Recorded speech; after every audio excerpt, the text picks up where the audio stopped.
นี่เห็ดเหล้าเนาะ เฮ็ดเรา เหล้าให้บ่แม่นอ่ะ เราไปเราไป เหล้าให้เนาะ ก้อย แต่ว่าบ่แม่นเข้าเนาะ ก้อย เหล้าให้มี2แบบเนาะแบบที่นึงมันเอาเข้าเฮ็ดอันนี้มันเหล้าก้อย แล้วเดี๋ยวเอาเชือ อันนี้ก็เป็นวิถีชีวิตของชาวบ้านภูท้องอยู่ทางภาคเหนือของประเทศลาวเนาะมื้อนี้เบาหลังได้เดินทางมาก็มาเก็บภาพบรรยากาศให้พ่อแม่พี่น้องได้เบิ่งได้ชมนำกันโทยากไม่เท่าเนาะ ยาก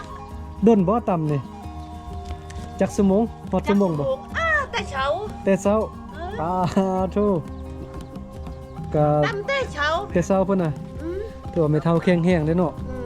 เม็ดเท้าแข็งแรง ไม่เท่าจักปีแล้ว ยาอยู่70-80เลย 70ปลายปีแล้วเนาะนี่แข็งแห้งยังต่ำอันนี้เซ้ย หลายขั้นตอน4-5ขั้นตอน อันนี้ก็เป็นวิธีการเฮ็ดเราให้เนาะ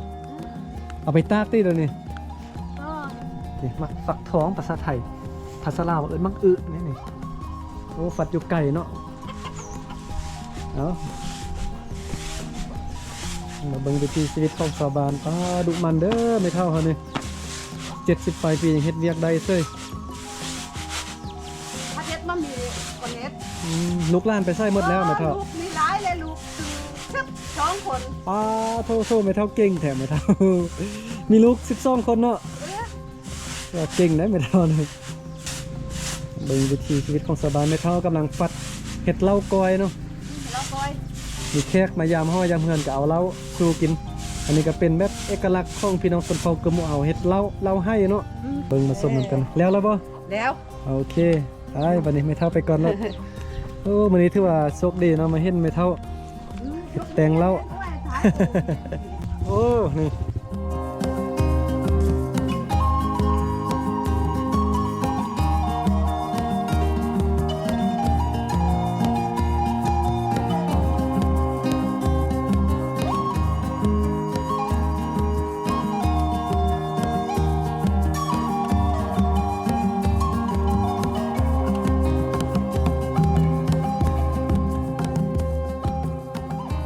ที่ก็ไปเบิ่งไม่เท่าเรา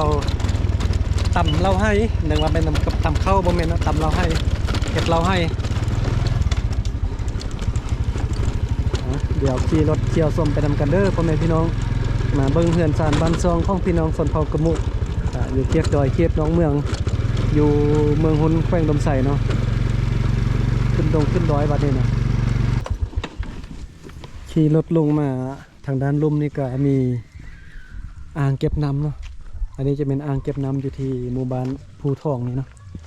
ชาวบ้านก็จะมาใส่น้ำอยู่บนนี้โอ้เอาลูกสักเครื่องเนาะสักเครื่องให้ลูกหน่อย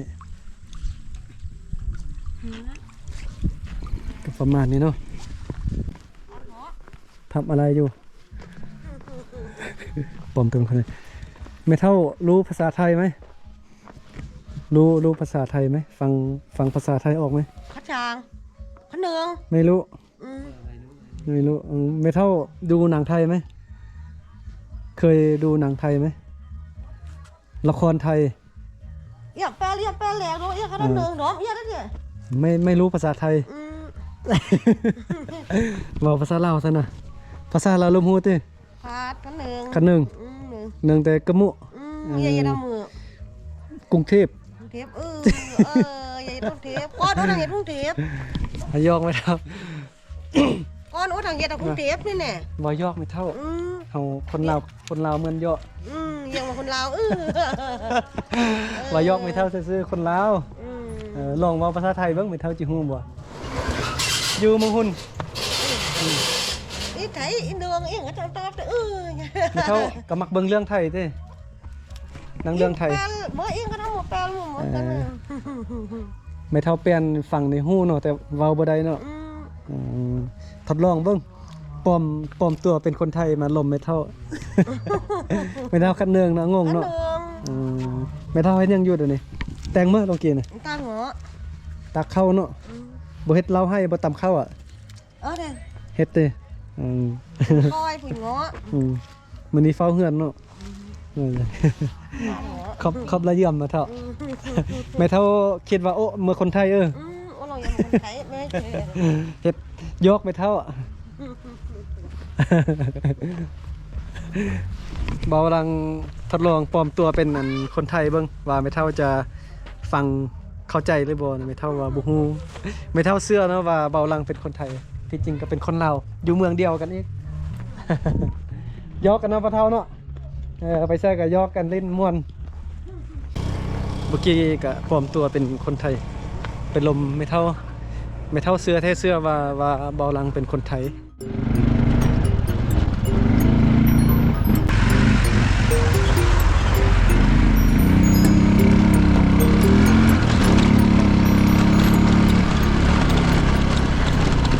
คุณไม่เท่าทำอะไรอยู่ตอนนี้ คุณไม่เท่าฟังภาษาไทยออกไหมไม่รู้มาเท่าแตงมั้ยสบายเลยบ่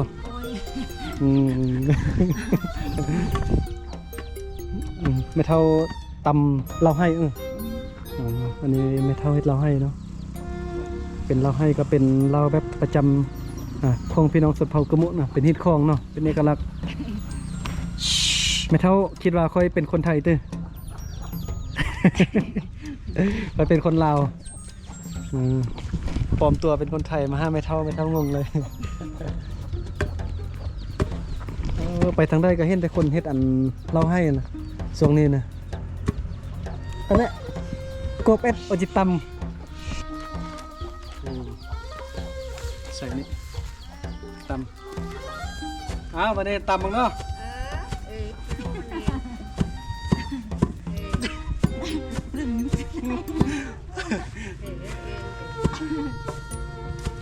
บอกว่าเมืองหุ้นแถวตลาดอยู่ตามเมืองเลยเขาบ่เคยเฮ็ดในเจ็บมือเลยเนาะ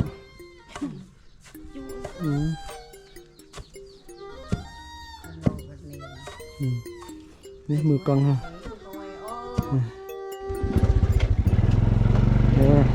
ออกเดินทางไปต่อเนาะระหว่างทางก็จะเก็บภาพบรรยากาศให้เบิ่งให้ชมไปนำกัน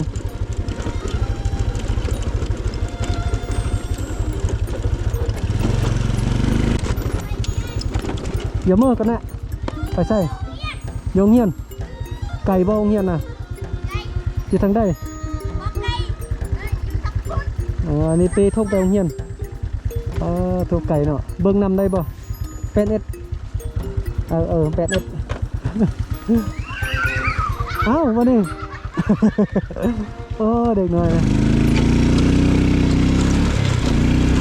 เด็กน้อยที่ยานเนาะแล้วเนาะตอนนี้ก็มาฮอดจุดหมายปลายทางละมาฮอดหมู่บ้านที่ตั้งเป้าหมายไว้นะบ้านจองหนัง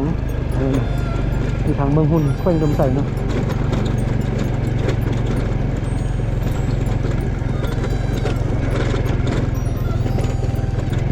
นี่มาเห็นน้องสาวเพิ่นบ่ได้เห็นเกือบปีหนึงละบัดนี้น้องสาวเพิ่นพาไปเบิ่งไปตักน้ำกินเนาะกำลังพากันไปตักน้ำกินอยู่แถวตีนภูพุ่นเนาะไกลขนาดบนตักน้ำกินย่างไป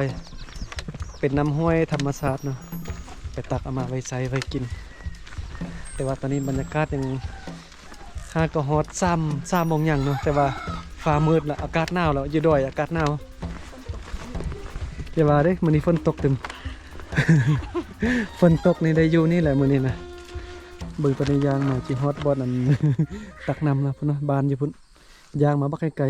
ๆมาฮอตบ่ตักน้ำบ่ตักน้ำจะอยู่ทางนั้นลมพุ่นได้ยางลงไปเข้าในป่าพี่เนาะมาเมื่อคืนนี่ผู้เดียวในยานได้มาตักเมื่อคืน กล้ามาเมื่อคืนผู้เดียวบ่ยานเนี่ยยังที่โลกอ่ะเราได้วันนี้บรรยากาศวังเวงเลยเนาะเบิกน้องสาวจะปีนหัวขึ้นไปแล้ววันนี้บธรรมดาเนาะบอลไปตักน้ำเนี่ยคือว่าเตียงหลักหัวแล้วมีแต่เบาลังกับน้องสาวเพิ่นตอนนี้บ่มีคนมาตักน้ำเพราะว่าน้ำบ่มีแล้วปกติบนนั้นจะมีน้ำบักไล่ๆแต่ว่ายังอยู่นี่น้อยนึงเดี๋ยวจะไปตักน้อยนึงเลยเนาะไปเบิ่งน้ำห้วยน้ำธรรมชาตินาทีชาวบ้านมาตักน้ำไปกินนะ อันนี้ก็ซ้ำกับโรงงานน้ำดื่มโรงงานหนึงได้อยู่นี่นะแต่ว่าน้ำอยู่ห้วยอยู่ดอยนี่มันจะต่างจากน้ำห้วยในเมืองได้น้ำห้วยธรรมชาติอยู่ดอยนี่จะสะอาดกว่านะแบบนี้จะตรงไปกินสบายเลยเย็นเนาะอันนี้ก็เป็นวิถีชีวิตผู้สาวอยู่เขตดอยเขตนอกเมืองมาตักน้ำทุกเช้าทุกแรงนะตักน้ำไปใบใช้ไปกิน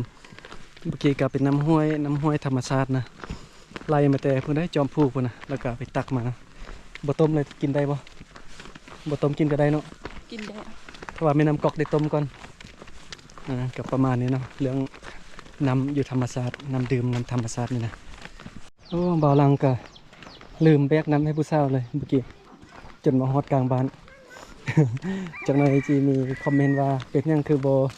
เปน้ำให้ผู้สาวเป ลืมเนาะเมาล่มกันมาแล้วก็ลืมเลย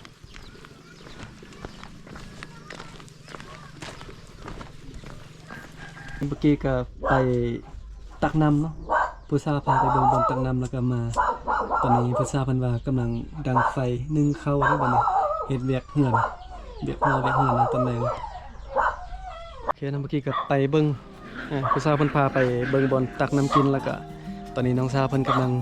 ดังไฟนึ่งข้าวเนาะเดี๋ยวบ่าวลังจะพามาเบิ่งบรรยากาศยามแลงอยู่หมู่บ้านจองนั่งนี่ว่าเป็นจังได๋เนาะสมัยตอนนี้ก็ 4 โมงแลงแล้วเห็นบ่บ่าวลังขึ้นไปดอยแต่ละเทื่อนี่จะเห็นเราเข้ายุงเข้าแบบเหม็นหลายขนาดน่ะเป็นบ่อนไว้เครื่องปลูกของชาวบ้านเนาะ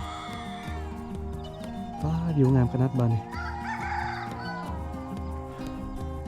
คุ้มค่าที่ได้มาเห็นเนาะ